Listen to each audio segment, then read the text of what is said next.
Dalam video kali ini kita akan membahas tentang yang namanya istilah kerak silver dalam pengecoran resin kombinasi kayu. Ya, sebenarnya apa ini kerak silver? Jadi kerak silver itu sebenarnya itu adalah gelembung udara yang terperangkap di atas permukaan kayu ya. Jadi antara kayu dan resin seperti ini. Sehingga resin dan kayu tidak menempel secara sempurna. Penyebabnya itu adalah gelembung udara atau uap air, bisa juga getah kayu naik ke atas permukaan kayu ya, sewaktu proses pengecoran resin. Makanya di situ diperlukan yang namanya proses coating. Yaitu coating itu adalah untuk menutup dulu pori-pori kayu ya. Pori-pori kayu ini ditutup dulu. Kalau udah tertutup pori-porinya, jadi waktu proses pengecoran resin itu kan terjadi reaksi panas, sehingga yang uap air atau gelembung udara ataupun getah ya, getah kayu nggak sampai naik ke permukaan kayu ini karena tertahan dengan yang namanya coating. Jadi makanya banyak itu pemula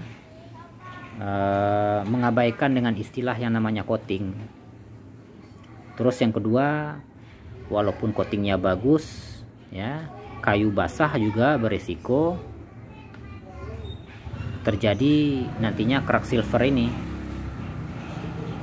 karena kayu yang masih basah itu uap air di dalamnya itu banyak. Sewaktu proses pengecoran dia naik semua itu uap air tersebut ya, jadi akan menghalangi proses menyatunya resin dengan kayu. Jadi usahakan nanti untuk proses pengecoran resin itu kayunya paling enggak maksimal itu kadar airnya itu 15% ya.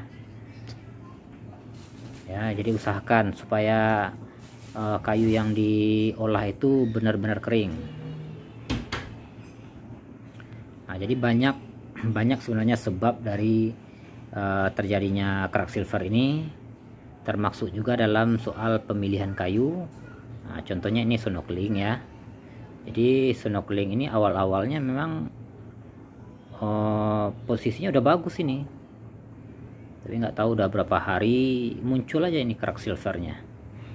Mungkin itulah karena kandungan minyak di dalam sonokling ini terlalu banyak ya, jadi membutuhkan coating yang ekstra ini untuk membuatnya menjadi sempurna.